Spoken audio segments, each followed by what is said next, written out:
Life is not a simple football game. Life is something so much more. Life is your chance and my chance to live daily in service to the Lord. It is our chance by what we say, by what we do, to give honor and glory to God. And that, my friend, is something to be excited about.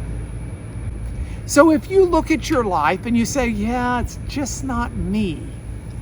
I don't do that enthusiasm thing. Then here's my challenge for you. I want you to pray about it, and I want you to be deliberate. I want you to deliberately try to find how to live a life full of God's excitement. Bam! Right in the middle of all of those things to worry about, you get this admonition from Paul. Don't be worried about anything.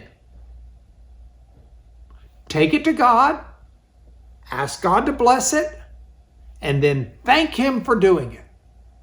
Something you're going to be doing in faith because you probably won't see it immediately. This is consistent with the teaching of Jesus. Jesus explained that for so many people, they walk around with such a heavy burden. And he says, yet my yoke, that's what they'd put around oxen to pull the plow through the field. That's the yoke is what the oxen wore. Jesus says, what you wear from me is light. It's no burden. And that's a profound truth that really is going to push us to grow in our faith. Because that's what this boils down to, is trusting God for those things we worry about. Here's what I'm driving at. When Paul says pray without ceasing, what he's calling for you and me to do is to be in a conscious relationship with God where we recognize His presence. And we are in dialogue with Him as the dialogue flows naturally in a relationship. But it's not the kind of thing where we go to visit God every other weekend, or we make an appointment with God to see Him on a Sunday morning, or we decide we're going to plug in for a 4-minute video thought for the day and think about God for those 4 minutes. Praying without ceasing, or being in dialogue with God without ceasing, is a constant recognition of His presence with us. We often treat other people based upon how we think they deserve to be treated. And frequently that's based upon how we think they treat us.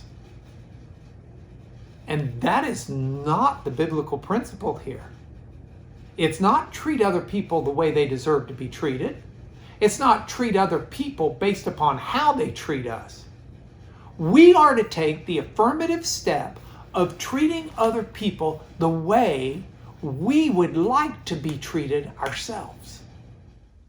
Now, you've got to be careful, because like with all of these principles that I'm talking about, these basic biblical principles of behavior, we can take them to a level where we start walking in guilt because we're not able to do everything we try to do.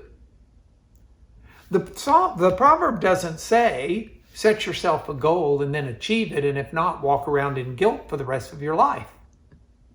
What the proverb says is set yourself a goal, because if you don't have goals, if you don't have a vision, if you're not working towards something, then you're just going to wither away.